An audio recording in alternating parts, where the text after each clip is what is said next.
bien-aimés frères et sœurs ont aussi préparé. Que le Seigneur Jésus-Christ vous bénisse. Que Dieu vous bénisse, Église. Aujourd'hui, nous allons parler ici l'Église ou la parole de Dieu. Un très grand embouteillage aujourd'hui dans le monde du message qui nous pousse à poser cette question. Est-ce que c'est l'Église ou la parole de Dieu? Pour répondre à cette question et tirer la conclusion de notre préoccupation, il nous faut revenir au commencement, où tout a été commencé, pour en tirer la réponse à notre question.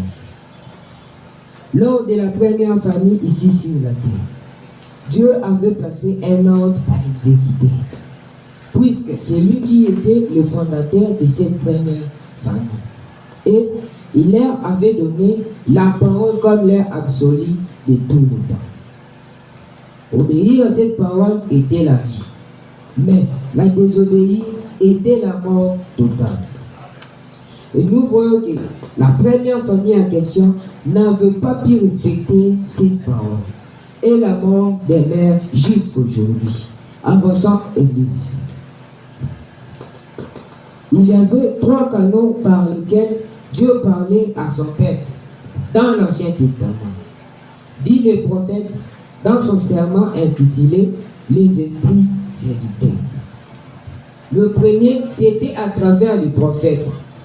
Le second, à travers les songes. Et enfin, à travers l'Urim Thummim. Et le peuple d'Israël observait cela.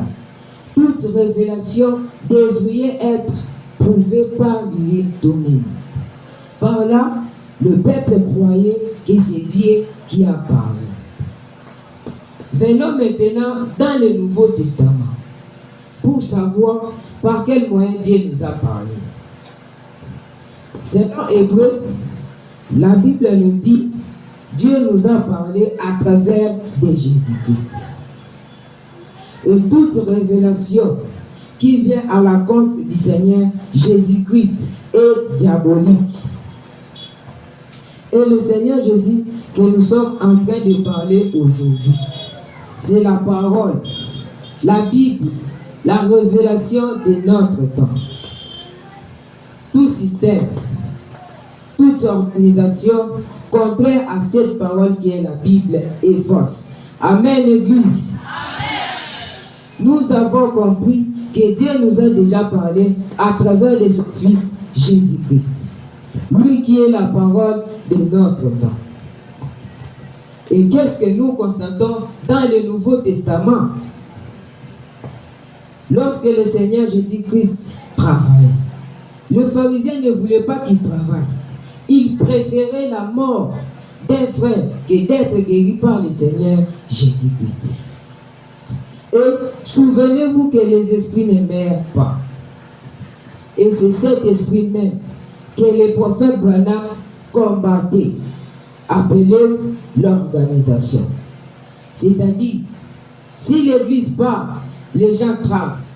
Mais si Jésus parle, les gens ne veulent pas écouter parce que l'Église a dit. Or, vous oubliez que c'est les mêmes démons qui agissaient à travers les pharisiens. La jalousie. Mais Jésus avait les dons de guérison que les pharisiens n'avaient pas. Les gens ne veulent plus constater les dons. Ils ne veulent plus consulter les dons. Parce que l'Église a dit. Mais si vous n'avez pas ces dons de guérison dans votre église locale, allez reconnaître le frère qui a ces dons-là, même s'il est dit notre église. Il fait partie de votre équipe.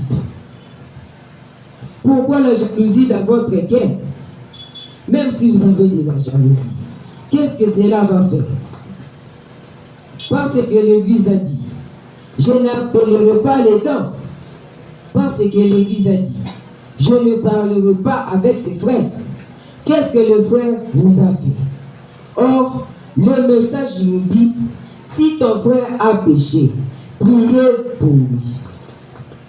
Or, obéir à la vision céleste, c'est devenir un péché. Commencer l'évangélisation, c'est devenir un péché. N'est-il pas écrit que la moisson est grande, mais peu d'ouvriers?